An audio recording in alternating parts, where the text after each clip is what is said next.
lock that door.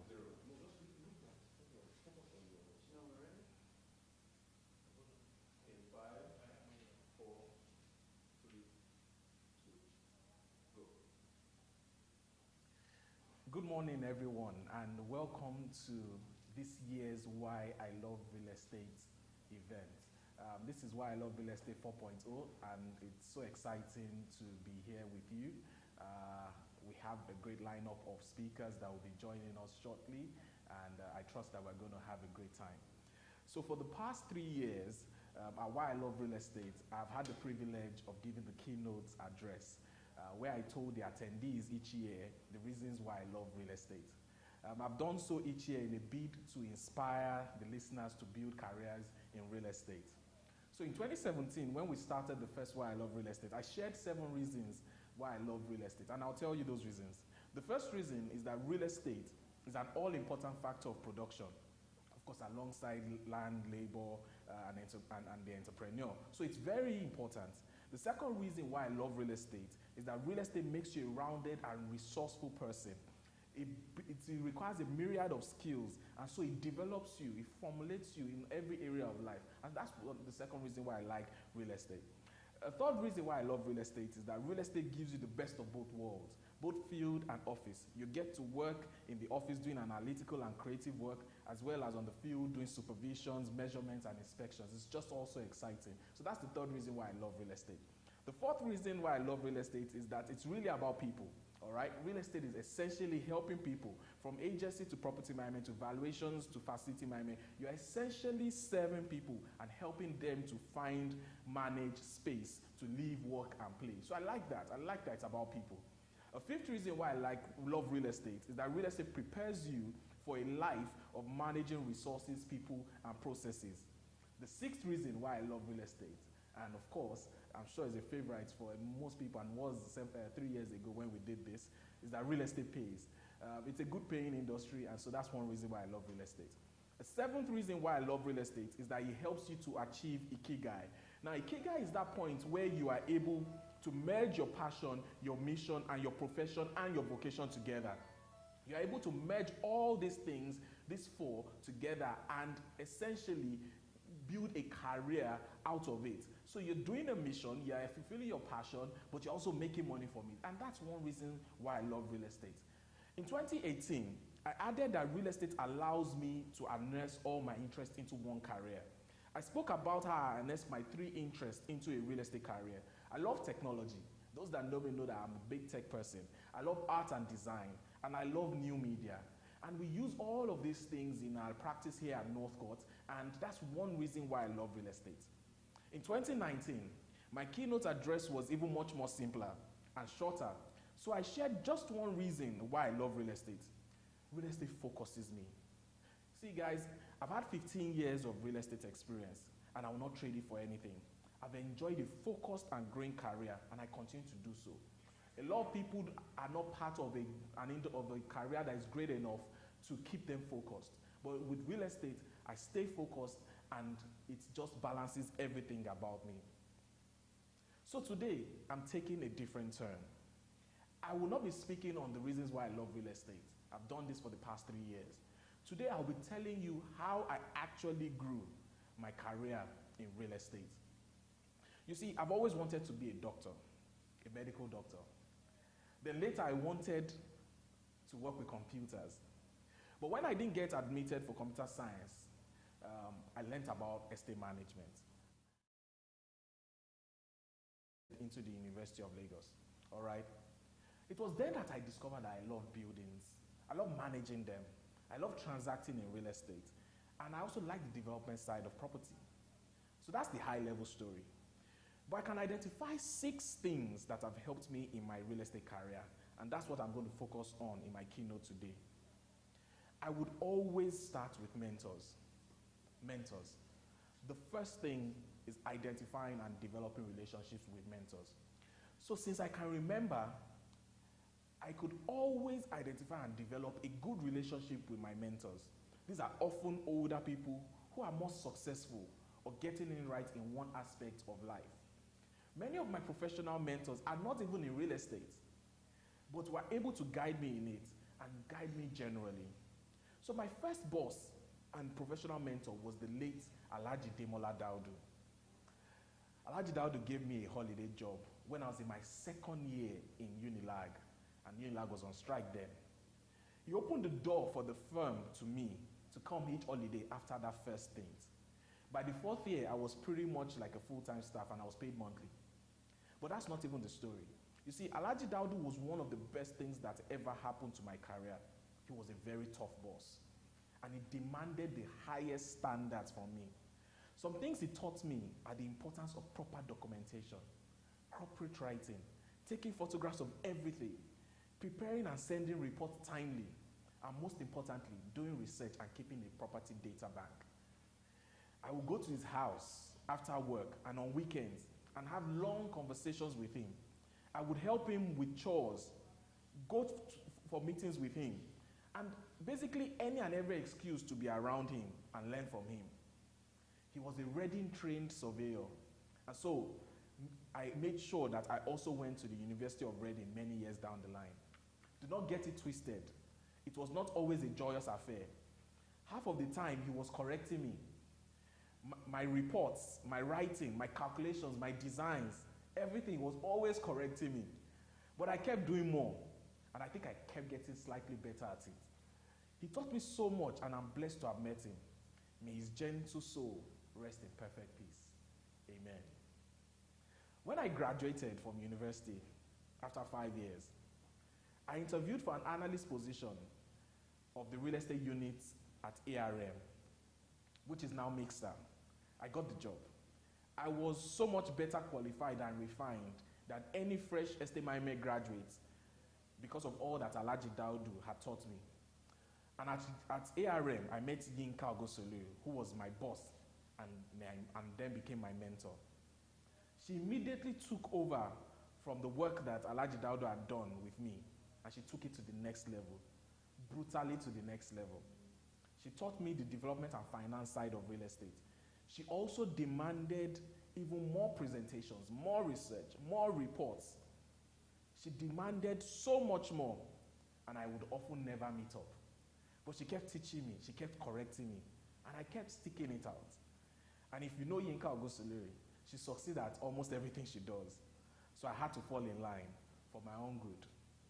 Guys, your first boss or first bosses are very, very critical.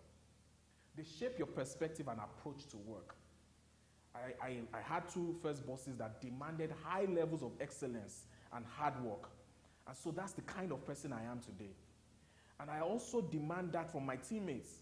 You can't work with me if you are lazy and do not want to be pushed to high standards.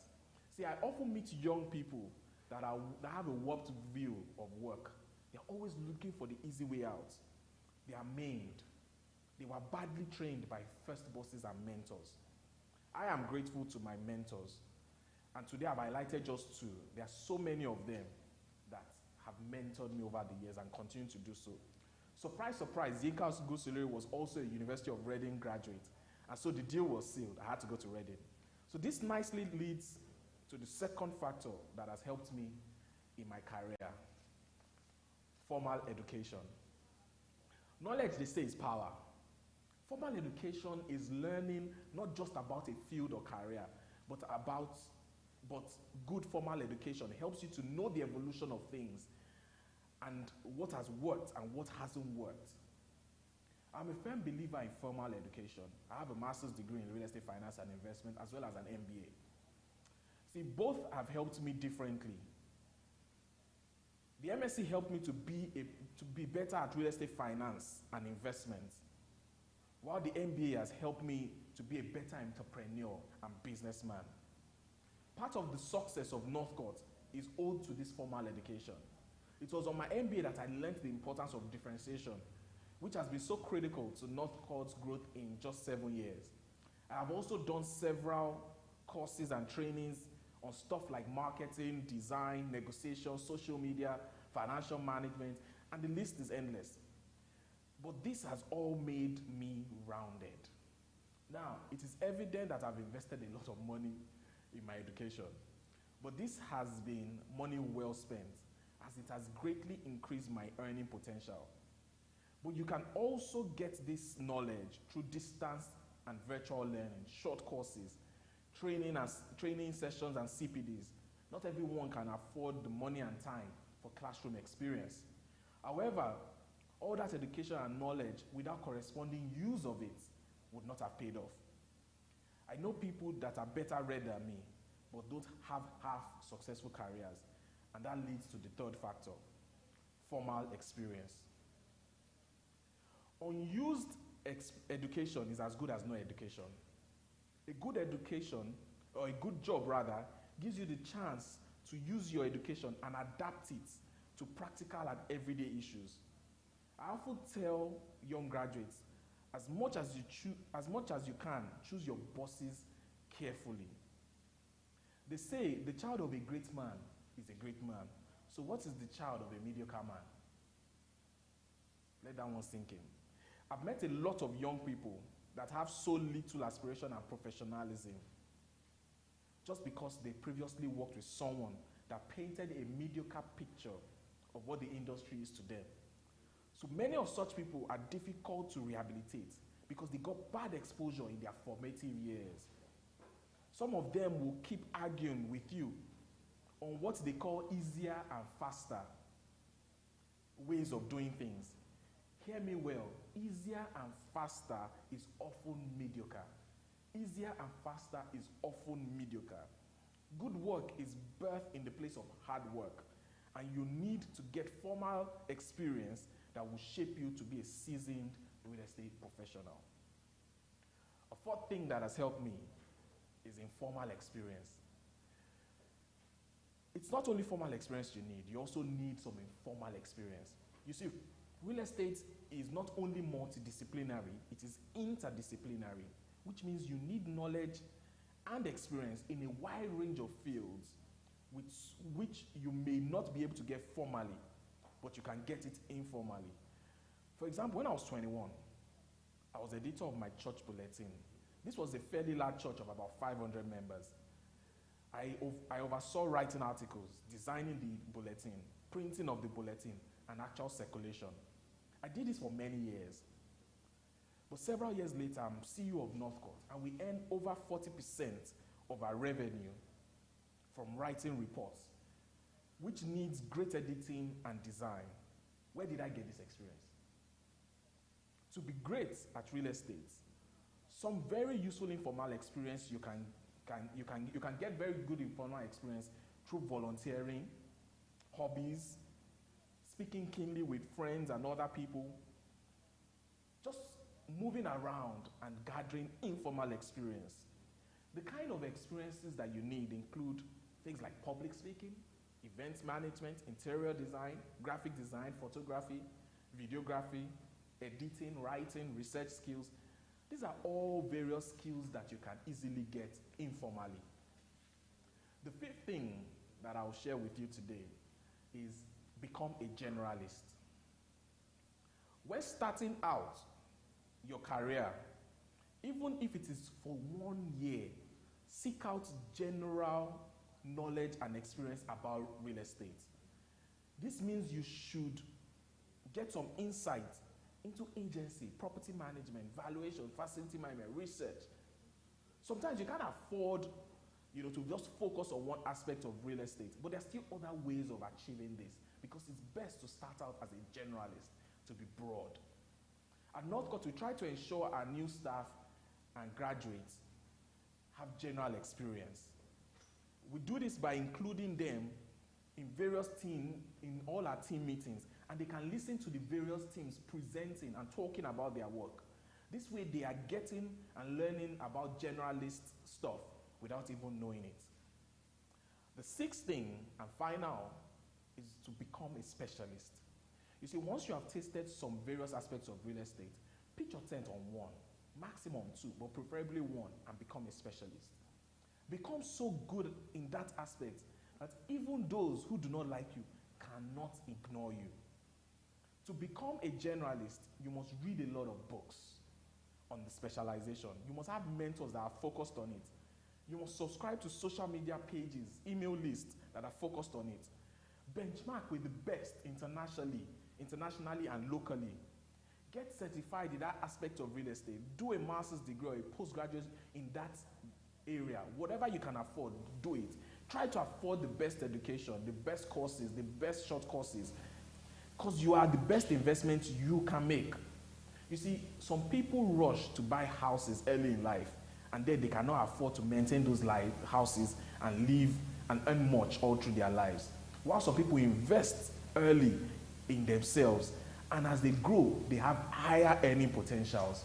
And so they can buy houses and maintain any house they want, because as they grow older, they get more experience and they can earn more. A good career is like an art masterpiece. It takes time and many tries. It takes time and it takes many tries. It requires many inputs. It requires a lot of inspiration. It requires patience and resilience.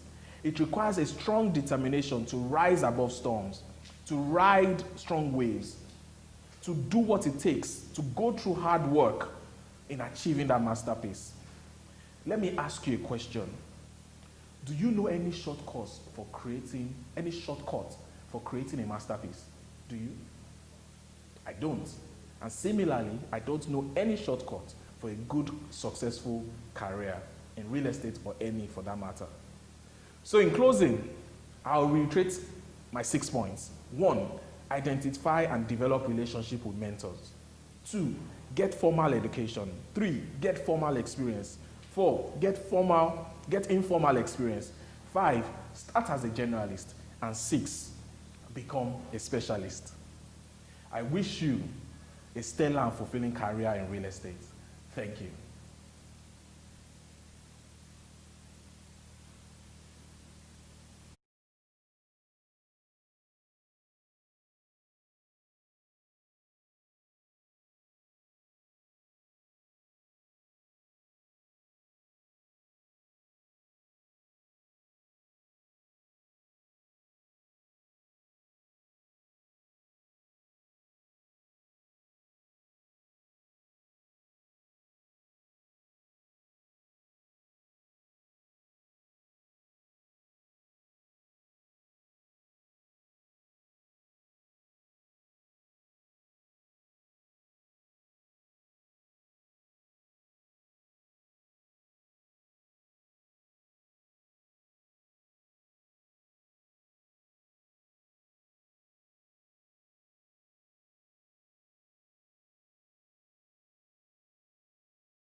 Are you good? Are we good? My name is Jumoke. Can you hear me? I. Jumoke. Frank? You can hear me? All right, let's have a 10-second countdown, please.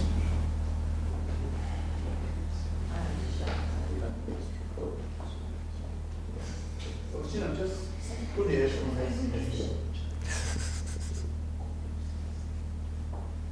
Can you hear me? Yeah, Can you hear me now?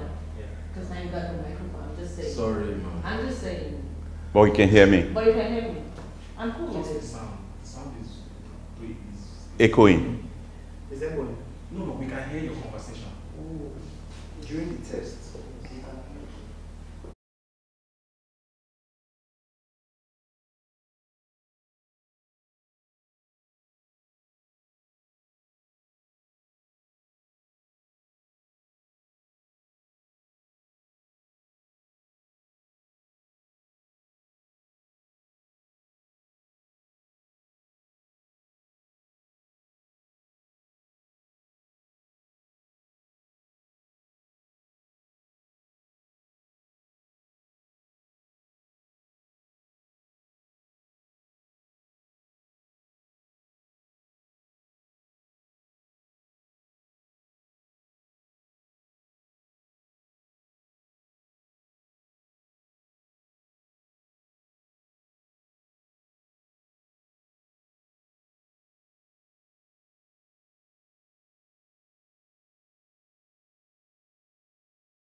Ladies and gentlemen, thank you so much for staying tuned to us. This is Why I Love Real Estate 4.0, a program we put together for students and indeed anyone who is interested in learning more about the real estate market, the industry, and how to grow, how to build your career.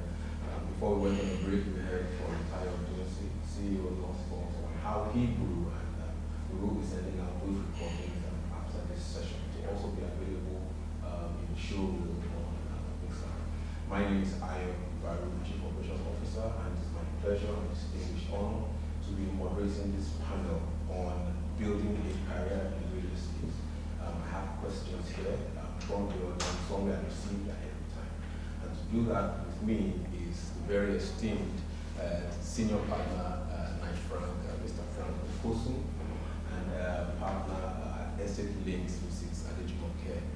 So I'll get right into it. The first question I have here is, starting with the lady, of course, why or how did you get into the real estate business? For me, real estate business, like everybody always has a story where it was a mistake. For me, it really was.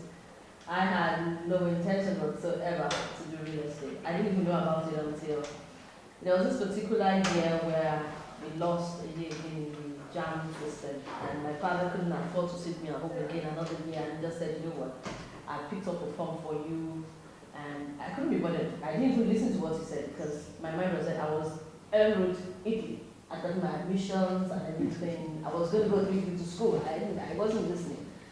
Then... Okay, so you were buying to junk buyers. Yes, you know, then Monday I was supposed to pick up my letter, from my visa from the embassy. Saturday, the admission comes through in the newspaper. Then it used to be in newspaper, National Concord, I'll never forget. And my name was there, Estate Management. Wow. For my parents, it was a happy day. For me, it was a very sad day. But vanity I will take, and Okay. that's where I I am today.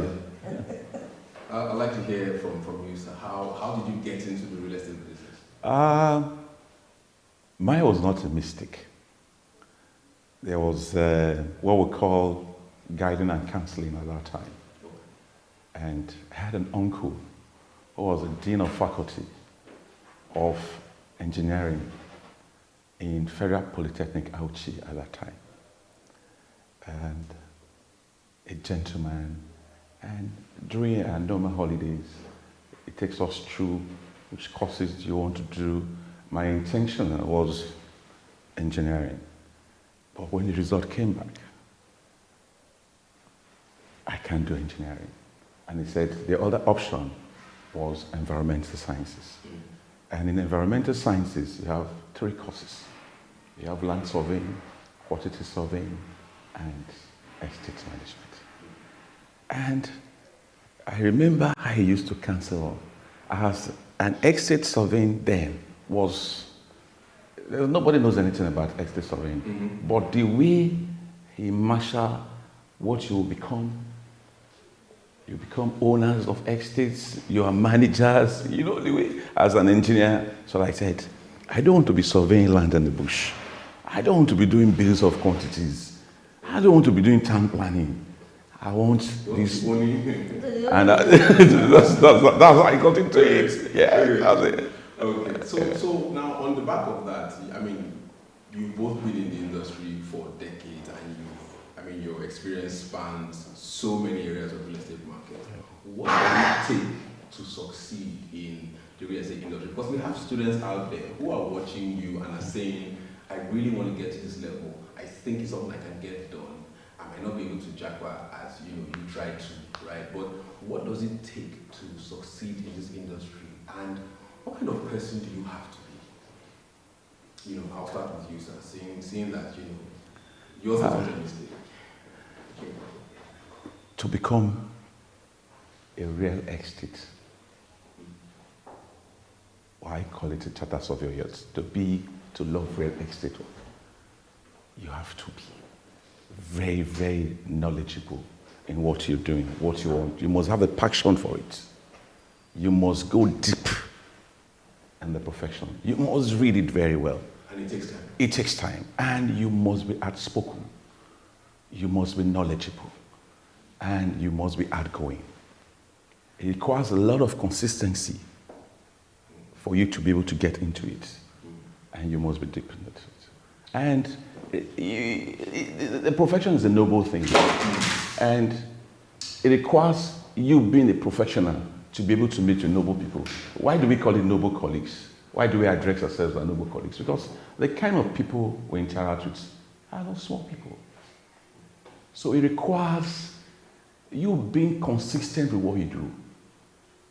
Go deep into it. Be more exposed into it.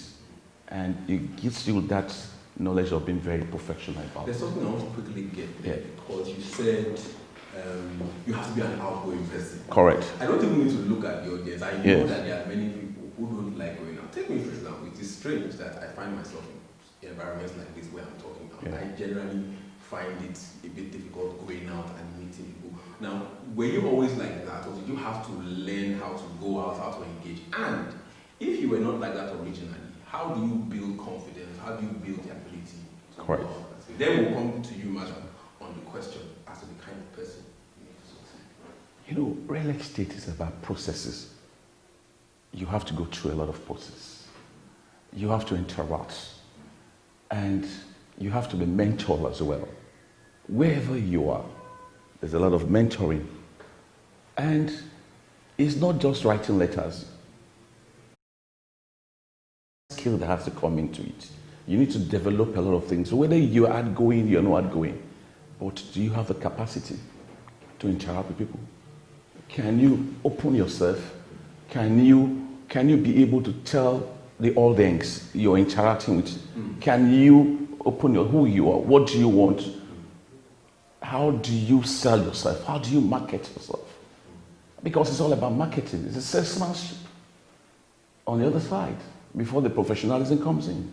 So whether you're outgoing or not outgoing, but there is a mindset. So it's the mindset. It's a mindset about the skill about you want. Thank you very much for that answer. And I think it was in Tyler's opening speech where he spoke about the need for you to go through the process. Yes, and again, we want to emphasize that it takes time to become outgoing and effective. So, Mrs. Akure, the question comes to you.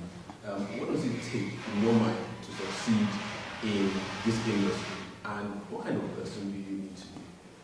Okay, let me take it from when you kept saying Japan and all those things. The reason I took that story is because I wanted to also let them know that there's a disappointment part to the story. Correct. In the sense that I did not do what I thought was the right thing for me. Yeah. Because there's a lot of people listening to me whose only mindset is that if I don't, it's either go out of this country or not in this. And I wanted to share that it's possible that it might not work out the way they're planning. But that doesn't mean there's not a grander plan in working and coming into the industry. Because for the initial period, I flew face, and it showed in some of my results of some of my courses. I looked for the thing that got my father the most, which was the engineering math we did in year 1. And I failed because my dad was an engineer. I failed because I wanted to punish him for putting me here. So, some students there are not the only ones who want to punish their parents for putting them in a course that... In a course they did not want. Yes. But you see, then one day I said to myself, look, then my father said to me, I took the money I was going to use, the way I asked him for the money, he kind of suspect something was going on. I said, look, whose name is going to be written on that report card, on that result? I said, my name. He said, would there be any affiliation to me? Does anybody know me in your report? I said, no. They said, young lady, you better do what is right for yourself. And so I had to think twice about what I was doing. And here at this point, am I going to keep crying about it? Oh, so I take what life has brought in front of me right now, and I deal with it. Like you say, make lemonade out of lemons. And so I took it in myself. I went for extra classes with a friend who was in statistics and maths. I quickly got over that initial disappointment, and I picked it up from there. And so that kind of person, from there, I tell you, you have to be very dexterous.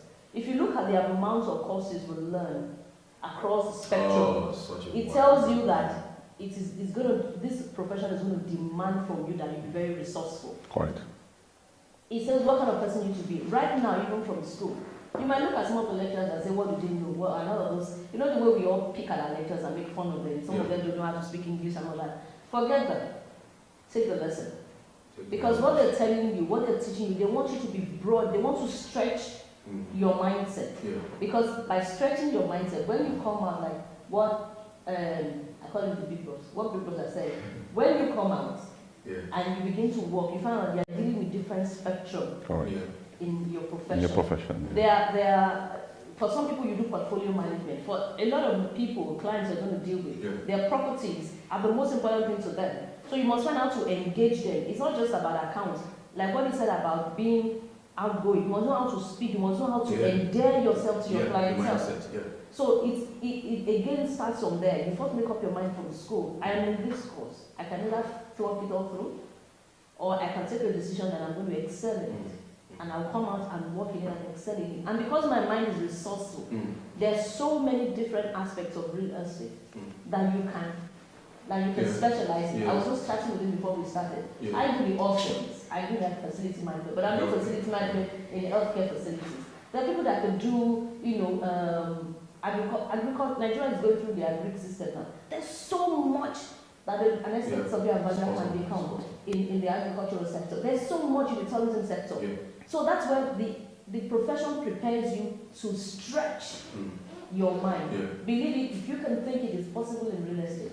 So for me, that kind of person that we're talking about will be somebody who is very resourceful. For somebody, you take what life gives you, stop crying and making excuses for whatever failure. Take the failure and step up.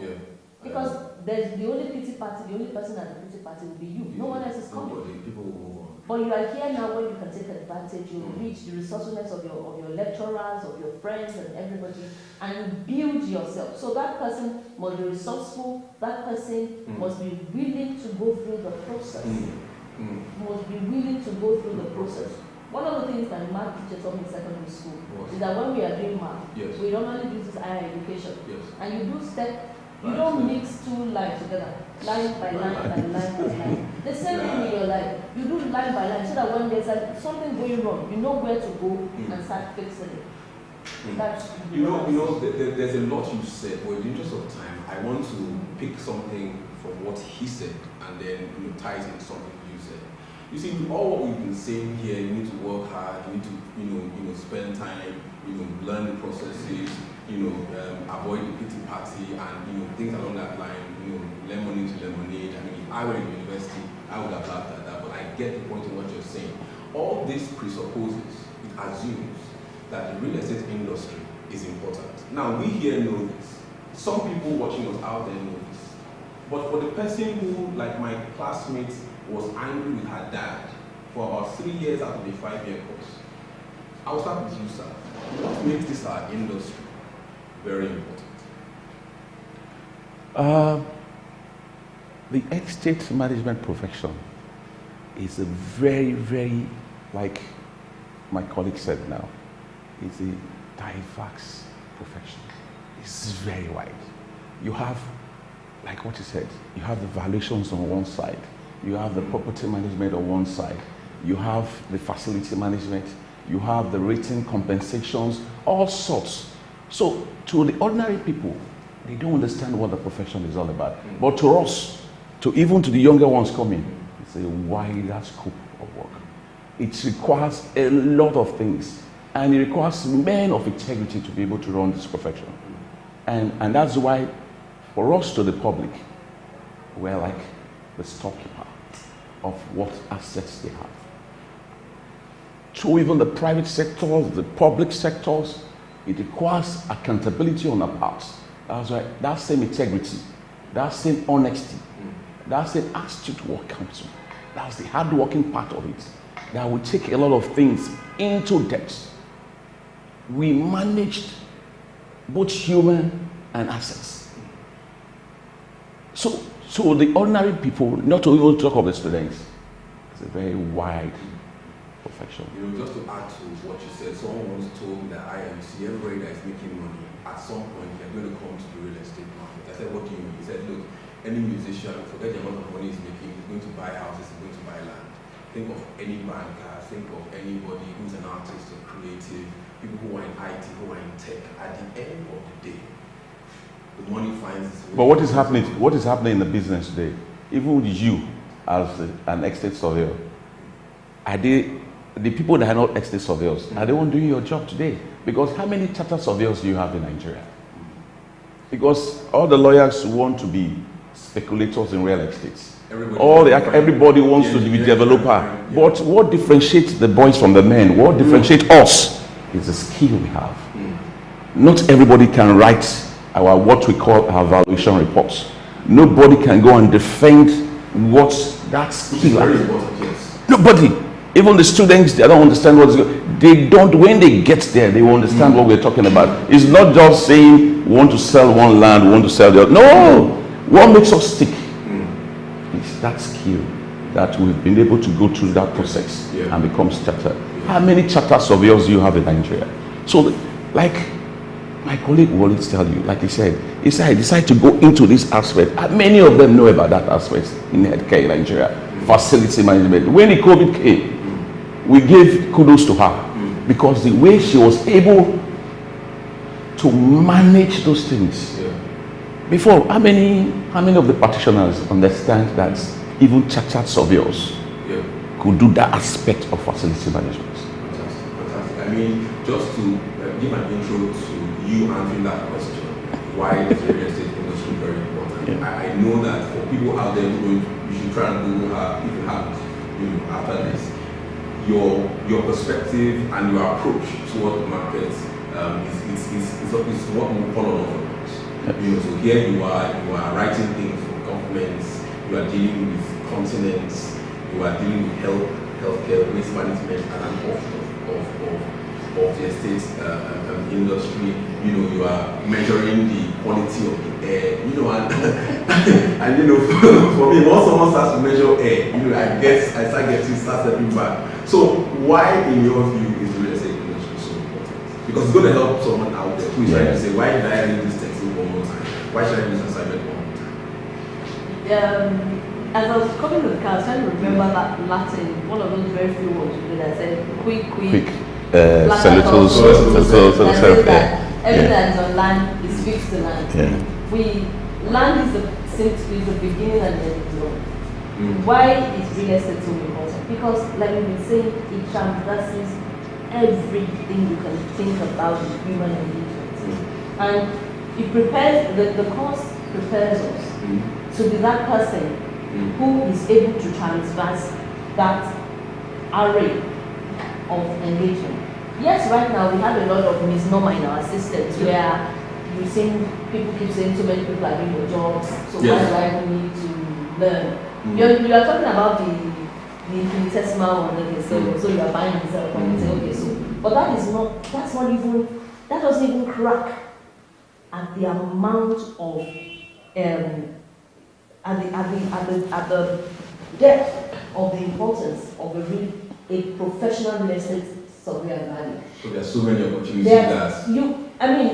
I'm not trying to be cliche to say if you can think it, it's possible. Because there's just so many. We're talking about the different ones right now. So for me, why it is important for them that they need, this is like the breathing place where they are taught to open their mind to how they can manipulate, positively the different aspects of existence. Because you can, for example, we could talk about school management, you could talk about road management, you could talk about managing airspaces, you could talk about so many. If it's on land, it is the real estate surveyor and valuer who is being positioned to prepare, who is like, we call ourselves jack of all trades, master of all, but even in all of that, you're specializing based on your desire and your strength.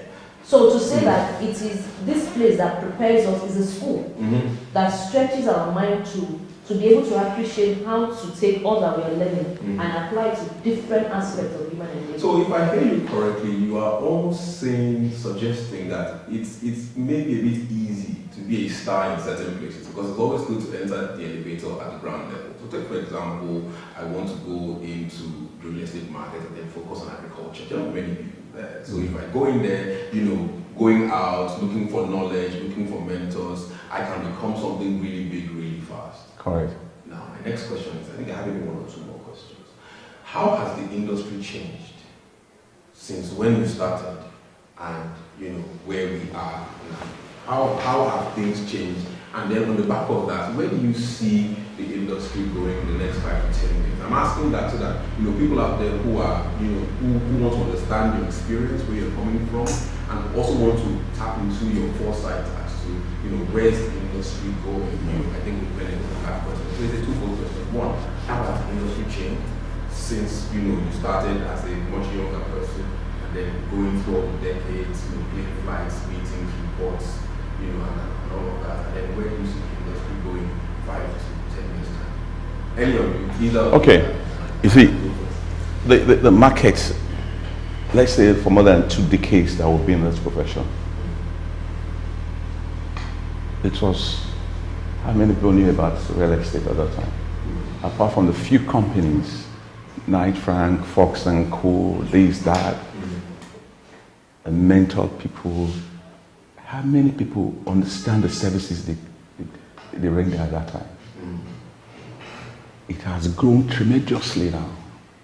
There is nowhere in the world, not to even talk of Africa, in Nigeria. So the young students should understand that it has grown beyond. So it's not a dying profession.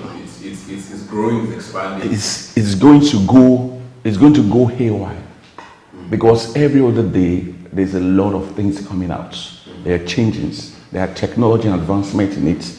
There's a lot of transactions. You heard what my colleague said now. How many of us at that time understand there's real estate in healthcare? There's real estate. I know at that time, Knight Frank was doing agriculture. We're doing development. We developed one of the best estates at that time that we managed. But there are more that had come up after time. So it shows that there's a lot of development in the real estate space. So the market, a lot of changes, it's going to be, how many are we? Take for example, how many chartered surveyors do we have in Nigeria? So the market, if for Northcote and Co, what is their specialty? What's Bengal Lanio, what is their specialty? There is a room for everybody. Consultancy, valuations, capital markets, agency, brokerage. The children, the younger ones, they will learn to, that's what we said, they need to be knowledgeable. They need to read depth. They need to go in so that when they come out, they can say, okay, I'm going to focus on this particular aspect of a profession. Like we have a Knight Frank, you have to go through all the stages. You have to go through what the agency is telling you. You have to go through what the valuation is saying. You have to go through what the capital market is saying, what property management is saying, what consultancy, what feasibility studies, development. You need to be grounded. Then when you come out, we'll now say, yes, he has a flair. We can make him a service head of the service line in these aspects because So the profession is what I've heard of it. So, madam, I think Where have you been? I think it's a dying, when you say, well, some people think it's a dying profession. Yeah. And the only reason anything will die is if you're not able to innovate and create. So, to the extent of what we had when we started really earlier than I did. And we're just managing technology has not been what it is right now. So now, someone, it was Lukawashika that said technology has created a shoulder for us to jump some level of development. Correct. So what it has done for us right now is that you're looking at, so you're tech and you're in school, and I'm saying to you, you must be able to use that tech to be able to, like, look into the future and see where real estate can be, if this is what we are making do with right now. Yeah. From where we're coming from, there wasn't a lot of technology, a lot of people were not even using, people were not even using computers. There's not any organization that was using computers. No, it was typewriter. We were one of the very, I remember the Fox and Code, it was the typewriters, when I did my interview. But I see that they release industry. But by the time I was in Akala and Co, I was one of the very few young surveyors that was using a computer. And so what I did, because there were a lot of these men were grounded in the profession. So you want to stand before one of the senior surveyors and talk about valuation. Correct. Your head has to be on point. You have to know because they are not just looking from the book, they've done it experimentally, it worked. So I thought, okay, and then I was working back in Iowa, there was so there's an expectation. Correct. So I just looked for a special way. I got a computer technology in the real estate industry. So you quickly picked. And so from then I realized, it allowed me. From then I realized I could be an outlier. Yeah. But even if you read the book, even outlier, you have to pay your dues. Yeah, correct. You have to put in your hours. Yes. So we were there when technology, the amount of boom that technology has experienced in the last 20 years, a lot of them when they were younger, we didn't have that opportunity to work. But we pushed despite it all. So now the technology is here, the next step is changing. But in the technology is humanity. That's why the real estate is both the art and the science. Yes. You must be able to know that you are the middle ground. Technology is there. You could use it to calculate projections and all that. But there's still the human face to that, because that is you doing relationship management, networking, that as I mentioned, and that is very key to work. I wish this could go on for maybe another 30 minutes, but I have run out of time, but I have time for one last question, and it is this. So you're both seated here now, thankfully, success stories, professionals, you have respect, you have regard internationally. Neither of you is a local player, even though locally you are on top of your game, and you have been on top for a very long time. My question is this: to the person that Ayo, who is broke, is probably struggling, to hold on to his 2-1,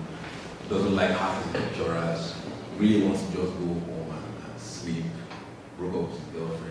Someone who is just, mentally challenged, different things happening, we know what's going on, with the movements and all of that, and the economy isn't even encouraging. Half your friends, or 80% of your friends are saying, let us, go to another country, and you are going to advise your younger self now.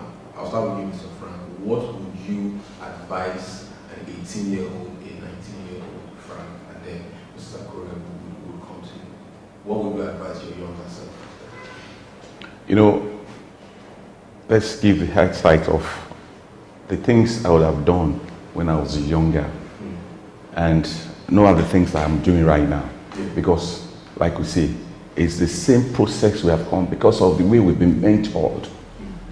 There are things we need to always stand and respect our bosses, listen to them, learn from them. What are their mistakes? What are their mistakes in the process during your training period? Why do we have the internship?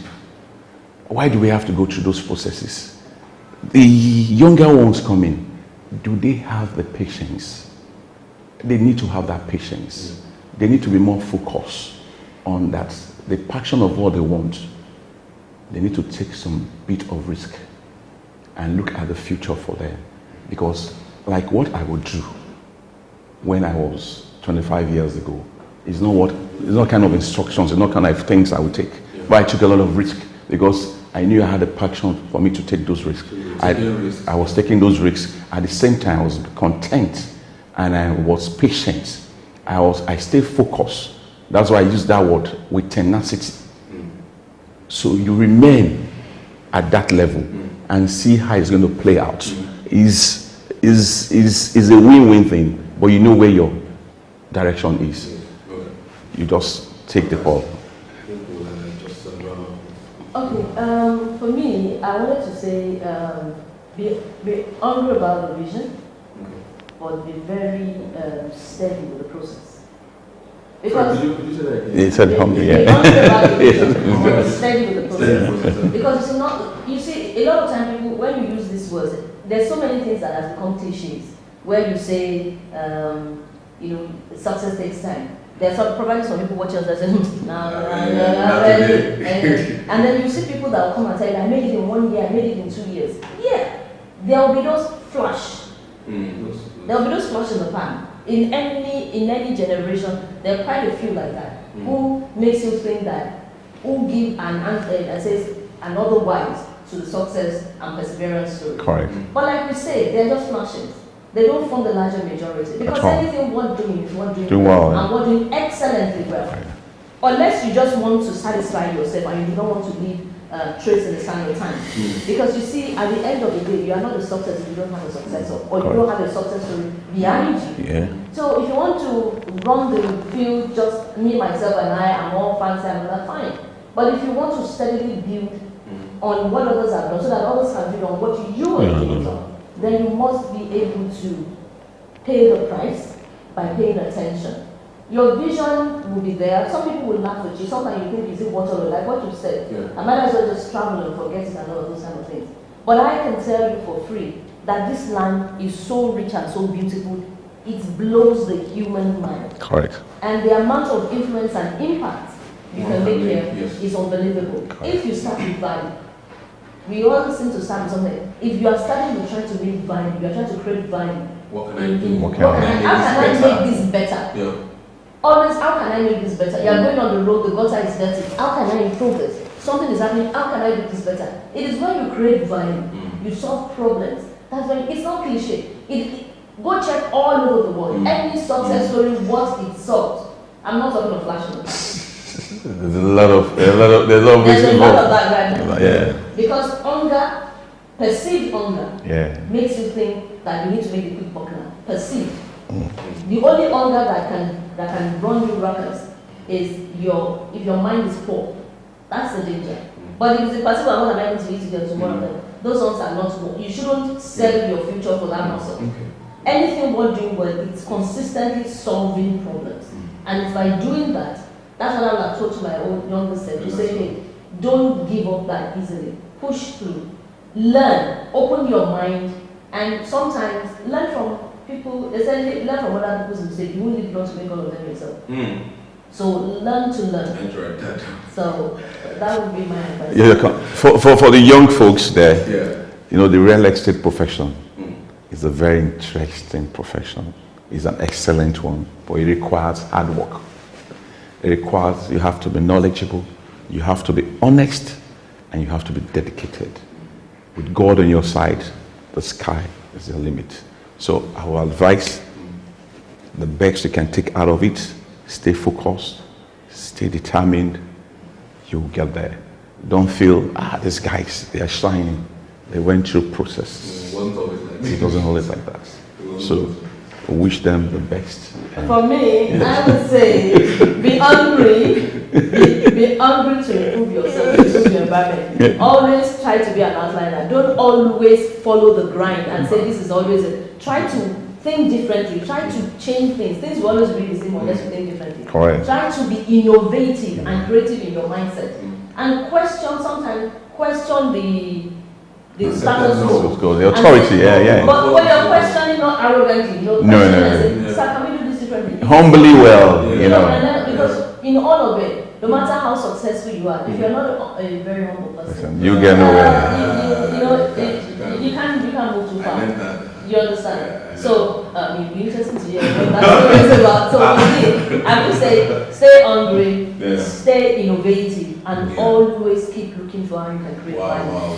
Thank you. And learn to volunteer. That always volunteer, learn so much of that. internship, Yes. Yes. Then for them, we have the Knight Frank Academy coming up very soon. Okay. And it's going to be very, very interactive.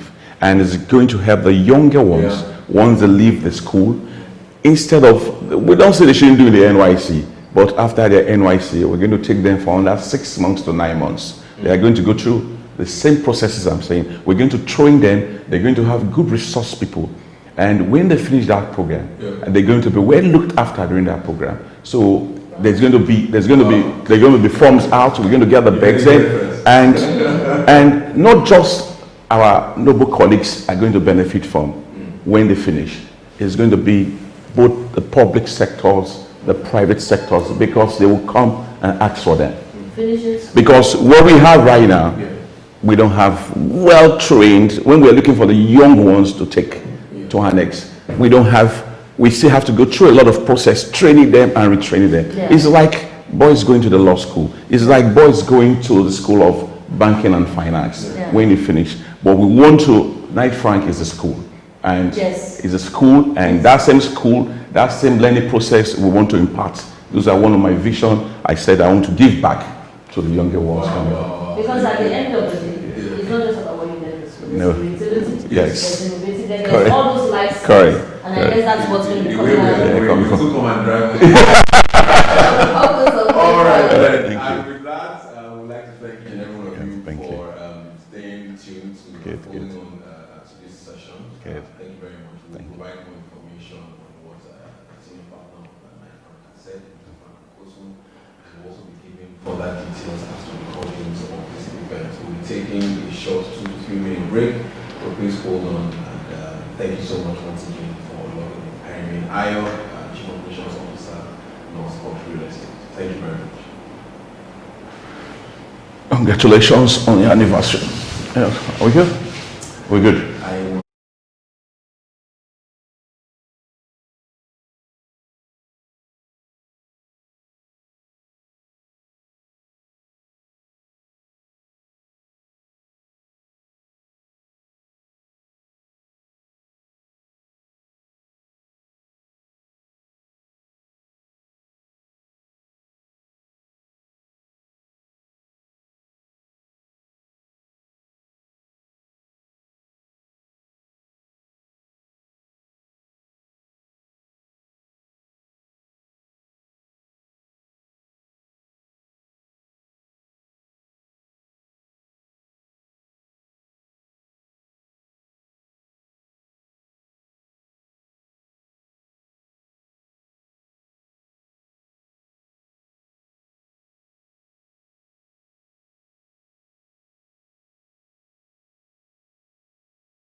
All right, welcome back to Why I Love Real Estate 4.0. I trust that last session was very, very enjoyable and you also learned quite a lot.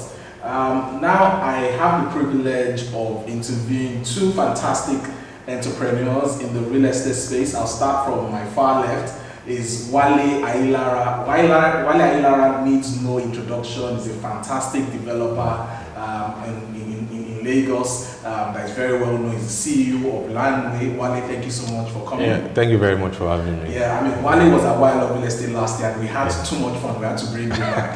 and I mean, depending on how much fun we have today, this might be an invitation for 2021, but let's see how that goes. Thank you so much for coming, Wale. And we're excited to have Tola Adesomi. Tola Adesomi is co-founder and current CEO of Split. Split is doing awesome work in the Nigerian real estate space, but specifically in the proptech space. Tola, thank you so much for coming. Thank you so much for having me. Brilliant, brilliant. It's great to have you guys here, and obviously we've just spoken to two fantastic real estate professionals.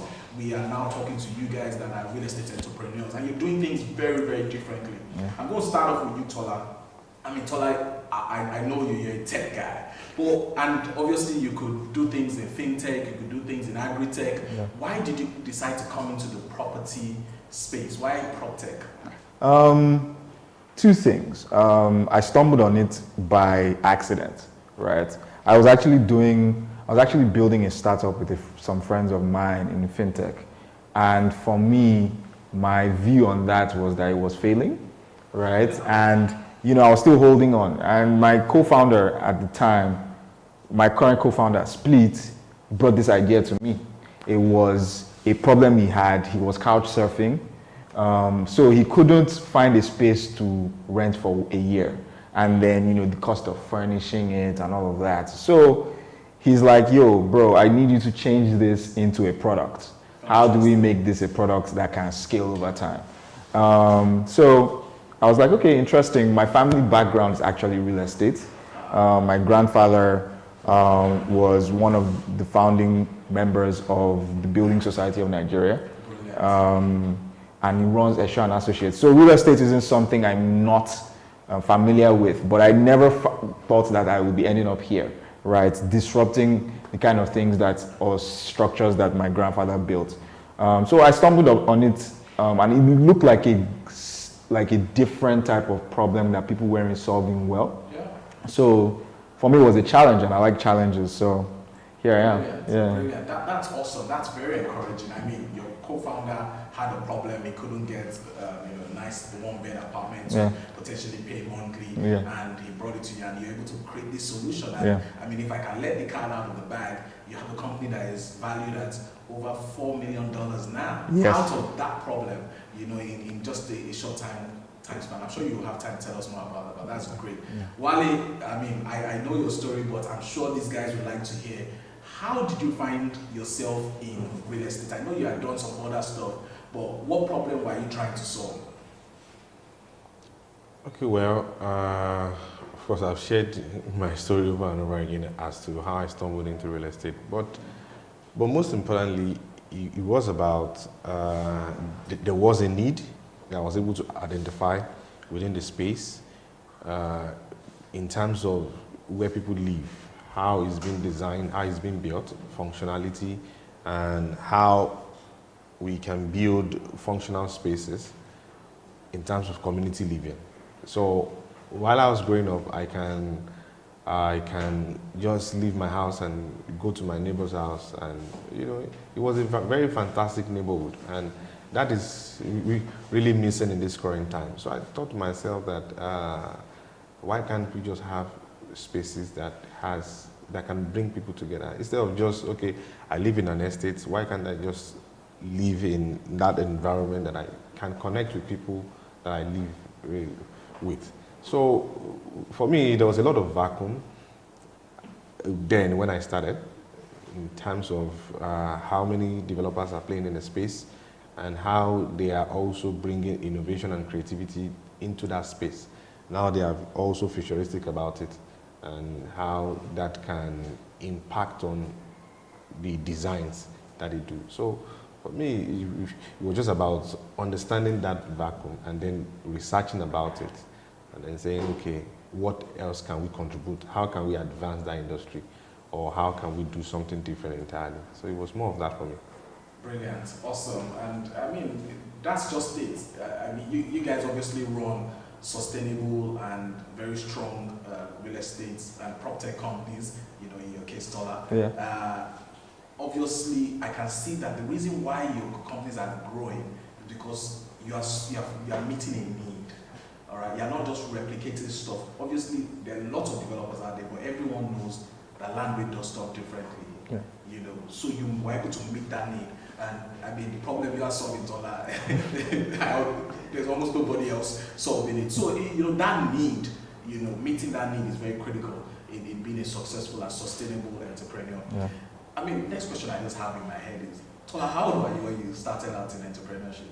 Entrepreneurship, I would say 15, like really, because, and my mother can attest to this, I started going back in time and I found out that I was always selling something or doing something, right? But proper startup, like when I left eTransact at the time, at eTransact we're building apps for the banks and stuff. I would say I was like 24, 25, actually 26. And you know, I just thought to myself, how do I add value beyond working for somebody?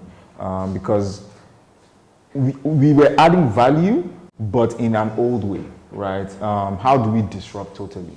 So the first thing I set out to do was to build chatbots for financial payments. But as I said, that wasn't really working. Now, I mean, with Split, we've been at it for 3 years.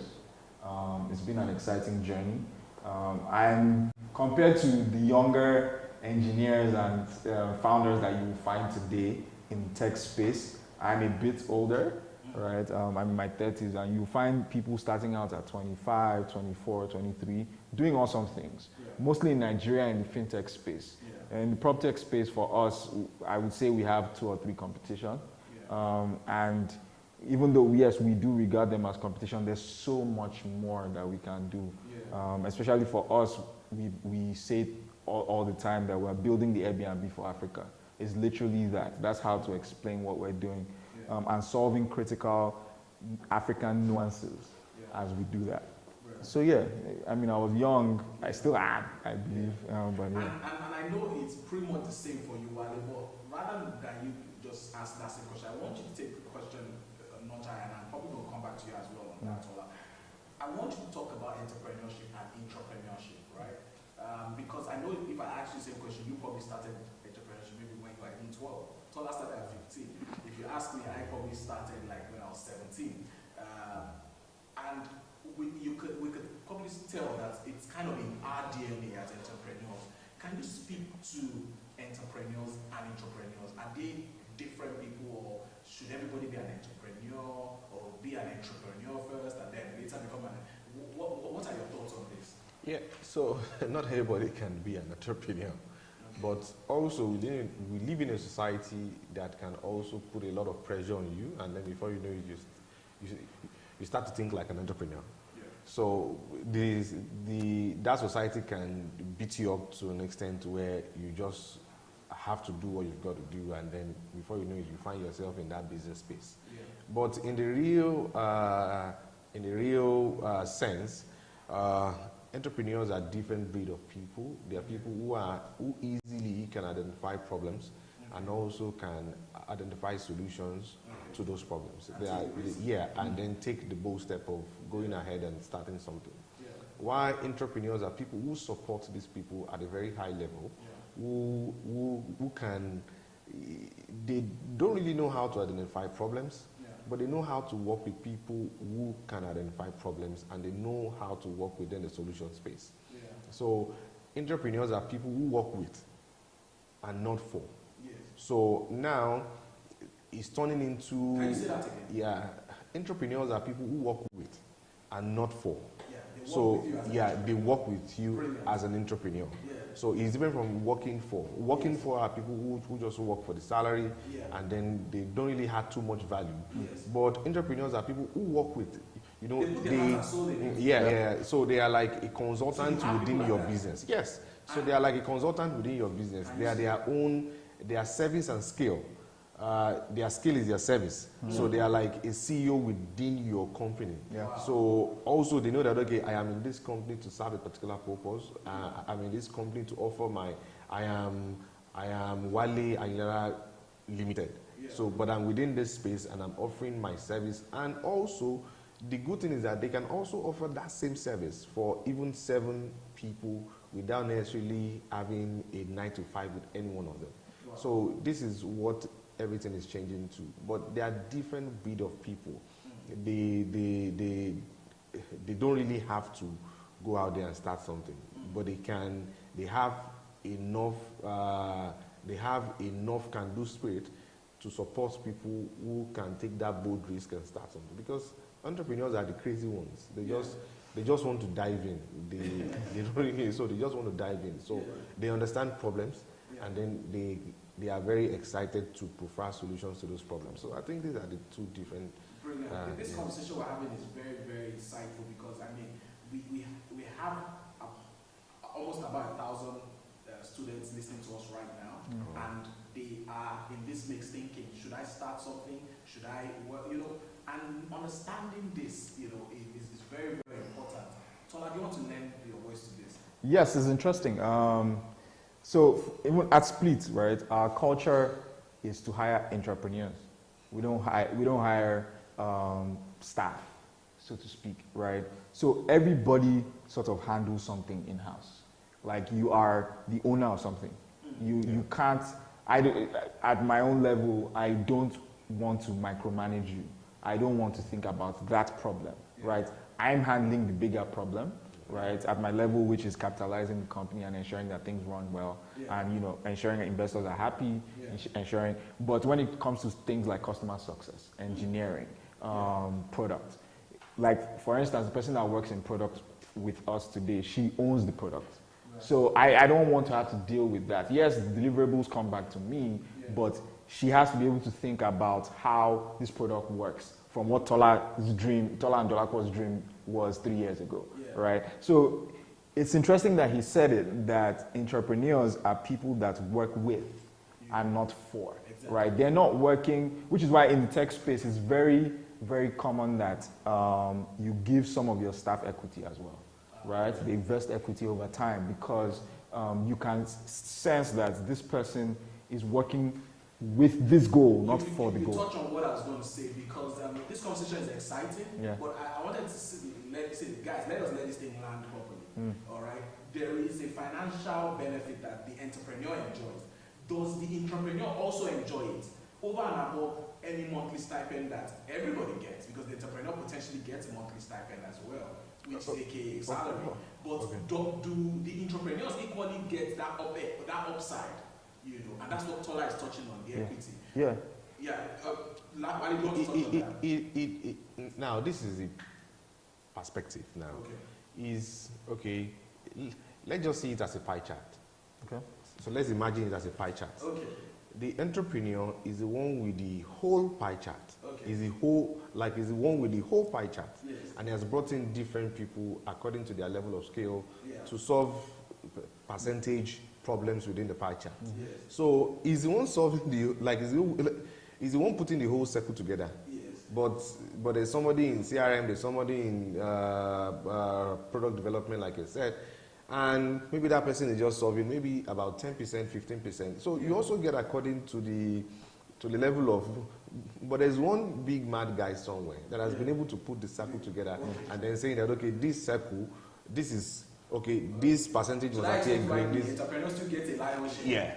But the entrepreneurs would also get something it's also, like, it's not like entrepreneurs are poor. They are not poor. So they let us see it in that way. They are also big people in their own right. So there are people, they're like co-founders sometimes. Yes. So they're like, and that's the way it works. Can you speak to one, and I want you to take this for me. Can you speak to that fresh graduate that joined Landway 5 years ago? Landway is 5 this year, right? No, 4. Landway is 4. Yeah.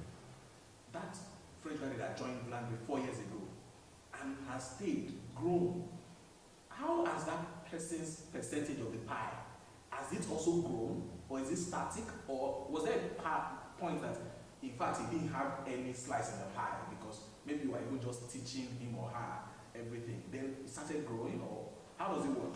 Okay, so the thing is that the way it works is when you join a firm, also they are bringing you in because they believe that you have a solution to a problem that is within their system that they want you to come and solve. Yeah. That is the clear way. Yeah. And then when you come in and then they still have to tell you how to solve that problem, then that person is here. So yes. So and every company has different policies. Yeah. You can see the end goal from the beginning. You can say, okay, I'm in this company, I'm coming in as a support staff, or I'm coming in as an associate, but I want to end up being the CEO.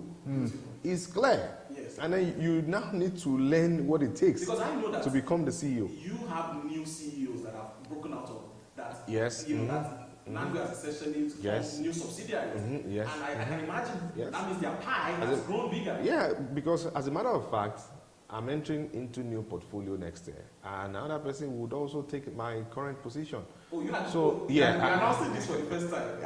Actually, so I wanted to make it plain, but I just had to code it that way. You know, so but people also have to understand what it takes to grow within that system. I said, okay, this is what I need to do. But if you don't understand, they have an expectation when they were bringing you in. Then okay, you said okay, you have studied this thing in school for 4 years. Okay, then you should come in and prove that which you have studied. Yeah. If this thing will be significant to our bottom line goal, and then you come in and it's not significant, they can't manage because they also don't tell you story at the end of the month. They don't tell you, oh, sorry, you would also leave. So it is both ways. So it's all about the value and understand the end from the beginning, what you are aiming towards, and understanding your place and your strengths. And then you bring that to the table and then you play your cards. Fantastic. If I can just distill what we're talking about here, I can see that every young real estate person, you need to develop competence, right? Bring competence to the table and be patient about it. Yeah. Join a good firm, all right? And your stake will be rewarded over time. That hard work needs to come in, and that patience needs to be there. Very important. And you have to bring in that competence. All right, that's fantastic. I know that you guys, develop yourselves, and I'm glad to hear that Wale is also moving to a new portfolio. I know that you're a book junkie, doing courses, developing yourself. We have a lot of young people listening to us today, and I will share some myself. What podcast, what books, what courses would you? And you need to dumb down a little. Don't say the course that Tayo should attend. Right? Okay. Dumb down to the course that that's year 5, year 4, year 3, year 2 students should be looking at. What book should they be looking at? What books did you read when you were in their shoes? Because there's some books that if you read it now, while it's too late to read that book, you need to have read it 15 years ago, so it's already part of you. So what books should they be reading now? What podcast should they be subscribing to? What social media handles should they be subscribing to? What email list should they be subscribing to? Well, when we talk about books, okay, I'm an addict when it comes to book reading. I really cannot go a week without reading any book. So, and I've trained myself like that over time. But when you tell people about books these days, they just see it as something big, and they see it as maybe one habit that is difficult to form. They see it as maybe we are telling them to go and prepare amala. You know how that can be difficult. Yeah. So people see it like that. But at the same time, or when you tell somebody that okay, you should go to the library. We are all carrying library now. Our phone is a library. So, and where is a library? A library is not a place that you just go to read. It's also a place that you go to consult. Yes. And then maybe you have a particular problem and you go there and search for books that can answer those problems. And then you move. But we have that now. Google is the Solomon of our time. Yes. So you cannot go there and then put in anything and all that. So apart from because not everybody is good with book reading. So people are just visuals. They learn by, and I guess people should just really watch a lot of YouTube videos. Yeah. Like, there are different ways in which I learn. There is no real estate. Okay, I'm saying this publicly for the first time. It's something that I do, and I really don't tell a lot of people because I think it's my secret, kind of. But I really don't tell a lot of people. But there's no hashtag that has to do with real estate. Any word that is inside the real estate industry that I don't follow on Instagram. There's no hashtag. That is, if anybody should post anything about anything real estate in the world, I probably will see it. And then once they use the hashtag, I probably will see it. So that gave me access to a lot of information. And I know what a lot of people, what they are doing around the globe. I know what somebody is doing in Asia with maybe, if they use hashtag real estate marketing, I know what they are doing, what is trending in Asia, I know what is trending in Europe. I know, just by following those hashtags. So I learned from there also. And then watching a lot of YouTube videos, just putting anything and anything about real estate that you want to learn. It's not, because what you would, even when you are studying in school, everything is online now. Yes. Everything is online. You just put it in, everything and anything is online. So I feel that people just need to find a way to make that online a good habit, because we all go there already. And it's already a very big addict for a lot of people. Yeah. So can you give maybe 3 books or handles in particular? And that has to do with real estate? Yes, that they should follow, that they should read. Because there's a lot jam-packed coming, I can't really point anyone now. Okay. But there's a lot of podcasts, just put in real estate. There are a lot of apps that I even download, that you can download. You can download a lot of real estate magazines, you read reviews, you read all that. So just go out there, depending on what information that you're searching for. So yeah, I find it always difficult to say, okay, this one thing, because if I put out this one, I'm like, but this one is really better than this one. So I really stay away from recommending, but I just tell you, okay, the exact templates. Just go there, put in anything. Yeah, that tip that you gave is a good one. It's a good one that should be adopted. Yeah. Okay, Tola. For me, I think podcasts, how I built this is a podcast that it's not real estate. It's about being an entrepreneur, right? And how entrepreneurs built this, whatever they built. So there are various interviews with different entrepreneurs and what they built and how they did it and their different challenges over time. But I would say 2 books changed my life, right? The second one I'm reading all over again, probably for the 3rd time. 0 to 1 by Peter Thiel. Peter Thiel was co-founder at PayPal, where he was there with Elon Musk and the likes.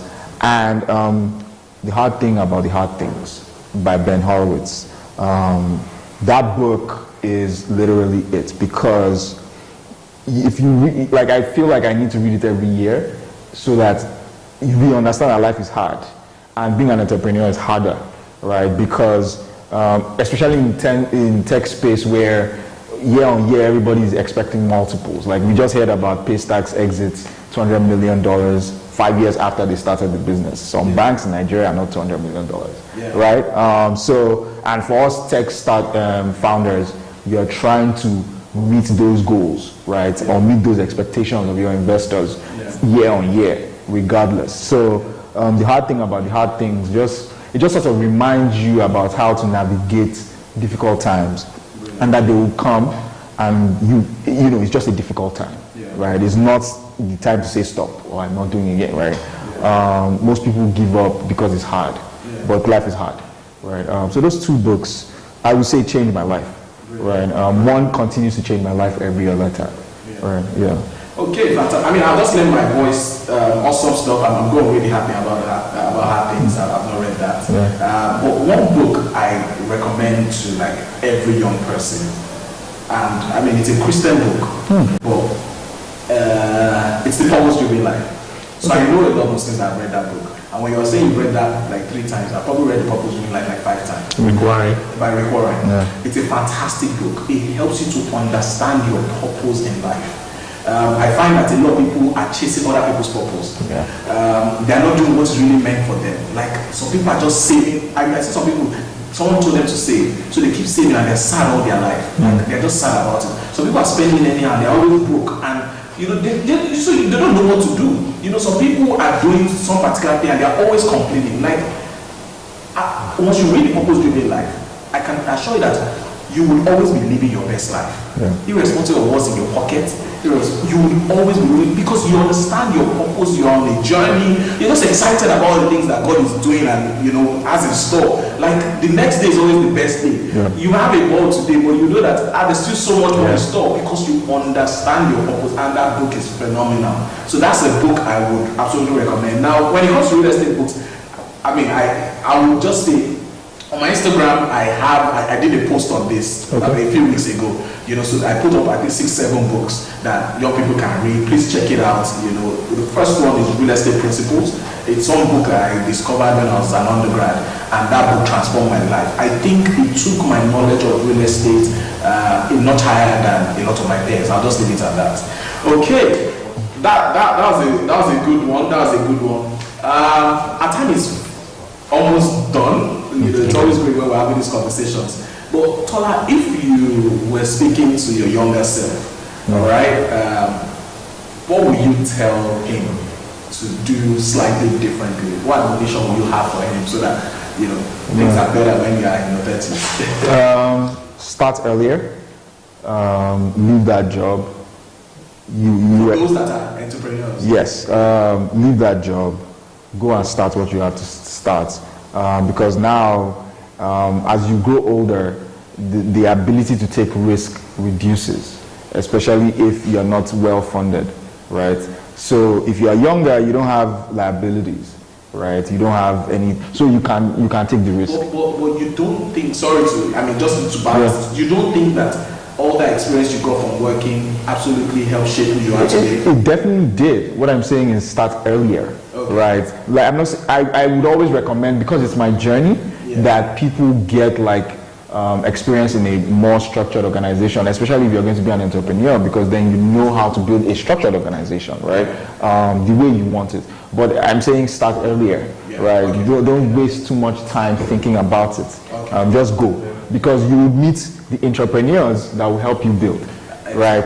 Because most entrepreneurs, especially out here, always feel like they're going to do all the work themselves. You don't necessarily need all the skills. You just need 3 things, as far as I'm concerned. The ability to take risk, the ability to capitalize, and the ability to manage. Everything else, other people can do. Right? Yeah. Awesome. Wale? Well, what will you say to your younger self? Because that's very personal. That might really not have a lot to do with what we're talking about. Okay. But it is what I would say to my younger self is, I think I would tell myself to loosen up, have fun. Yeah, I think I miss out on a lot of fun. So I've always worked,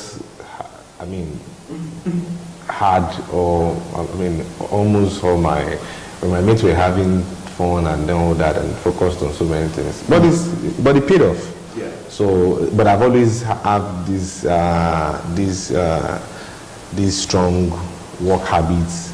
So, I work from morning till night and all. So I would tell my younger self, loosen up, have fun. Pay attention to, pay attention so to. So why do you think that having fun and loosen up a little is important? Because I can tell you think it's important now. Yeah, I feel that it also helps you, it just helps you have a balance, kind of.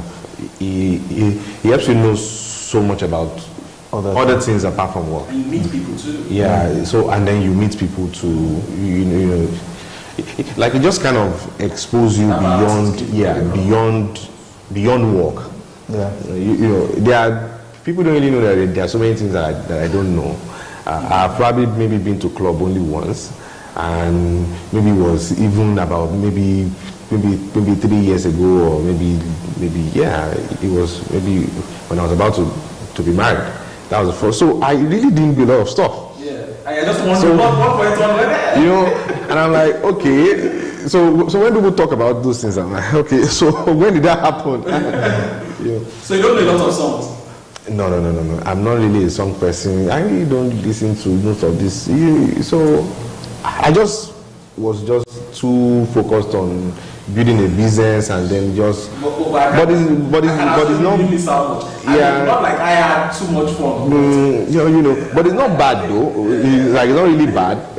Now, I think I'm doing better. I watch a lot of movies now. I pay attention to.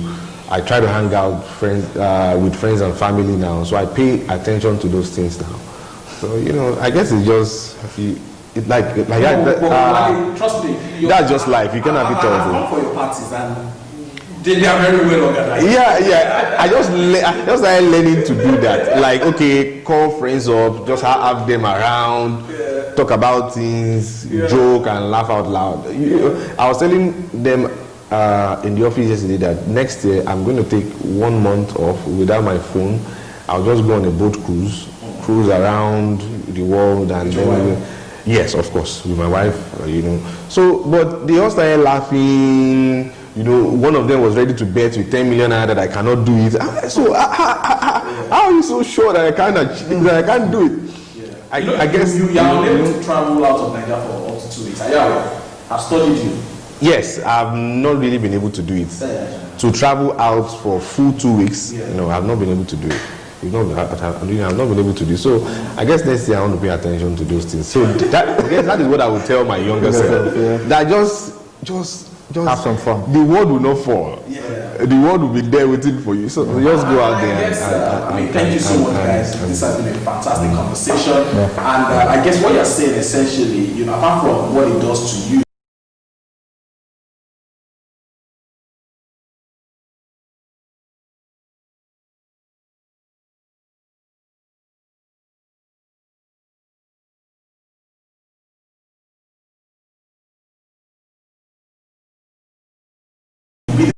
CEO. Not at all. Sometimes the next CEO can come even just 1 year after the founder, founded. It can be 3 years later, it can be 10 years later. Some of us are positioned already at an expiry date. We already put the expiration date on it. Not best before, because best before means they can still change it.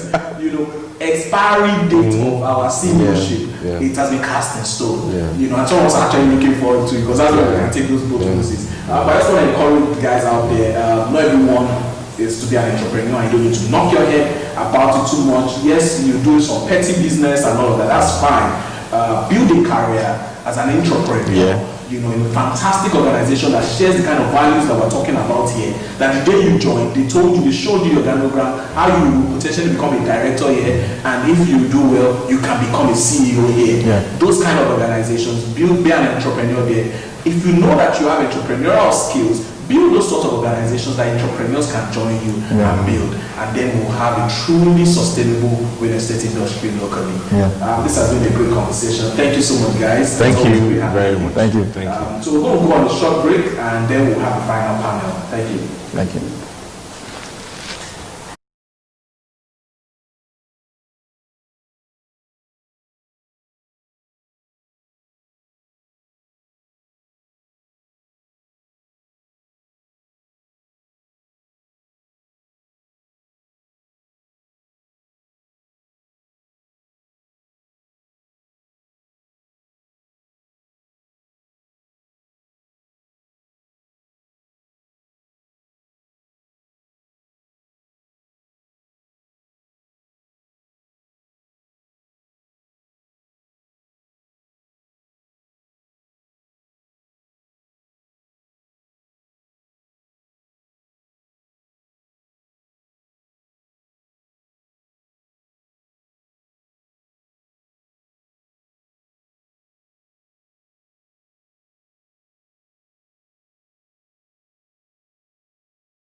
afternoon, everyone. Once again, my name is Ayo Ibaru, Chief Operations at Northcourt, and we'll be taking on the final leg of this event, Why I Love Real Estate 4.0, a mentoring event for students in the real estate market.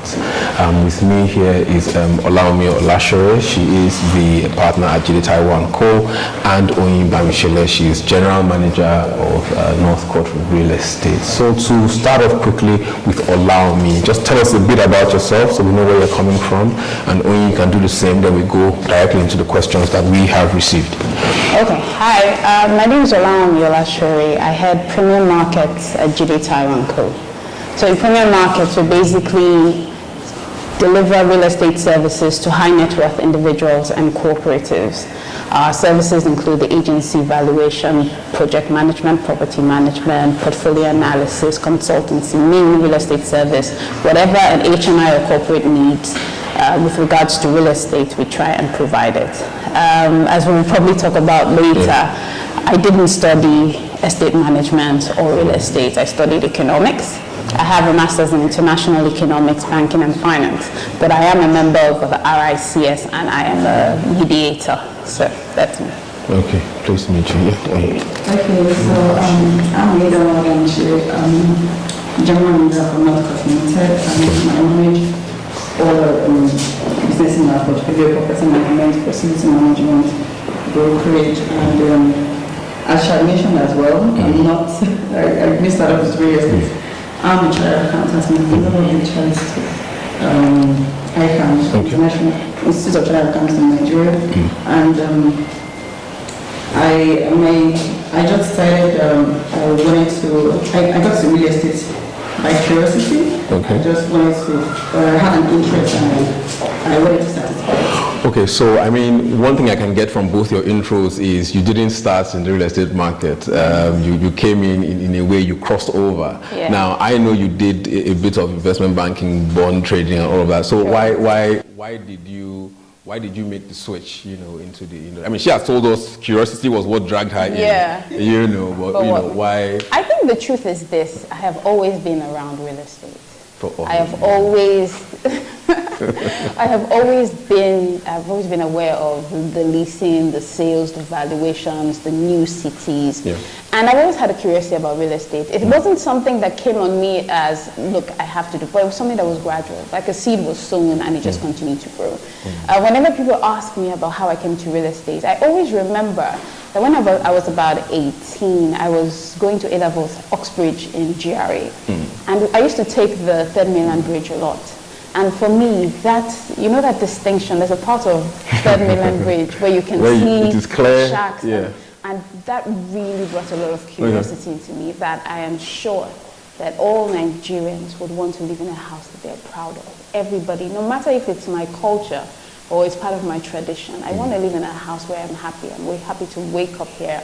I enjoy my home. It doesn't have to be the biggest house. It suits what my purpose. I can afford it. It's great. It's mine. That's what okay, so I know we've had a number of private conversations. I won't bring them out here so that neither of us gets into trouble. But what do you find as the difference, or what are the differences between where you're coming from and where we are now? So you're coming from the respected ICANN, with all your meetings and all your national conferences and, your difficult exams, What is the difference between where you're coming from and the real estate industry where we are now? Okay, like every other average Nigerian, my first thoughts about real estate would be, Hey, I didn't hear that. But moving forward, I kept on reading about individuals. These guys are really, really smart, and they drive the economy. I'm like, no, it can't just be about agency. There's just something really, really great about this industry. You can't have really smart guys like this, and they're just playing this real estate industry. There's just something going on. So that's where the curiosity came from. Yeah. And I remember that the first conversation I had with Tyler, he said something that real estate is interesting. And I said, so it's interesting. Let's unpack that. Let's unpack that and run with that. I think the difference is it's not a lot different. entirely. I think the real estate industry too is an industry that is evolving as well, is growing. Yeah. So you have to stay abreast of things, which means that you must be knowledgeable. You have to read everything and anything. You have to be aware of what's going around you. So you cannot just rely on, oh, I read that book earlier and this is what it said. You must read and you must learn about not just things going on in Nigeria, international things as well. And that's the same thing with my industry. So it's not a lot different. The only difference, yes, would be that we have really difficult exams, but we will discuss ICANN another day. We love them from the bottom of our hearts. Now, what is the difference between the industry where you are coming from, bonds and trading and time frames and, currency changes, values, all of that, and, where you are now? Okay, so I'll say that being a fixed income trader, people laugh at me over this, but being a fixed income trader, your word is your bond. If I make a trade and I say that I have purchased this 100 million at this yield, it's done. Once I have said it is done, we're only exchanging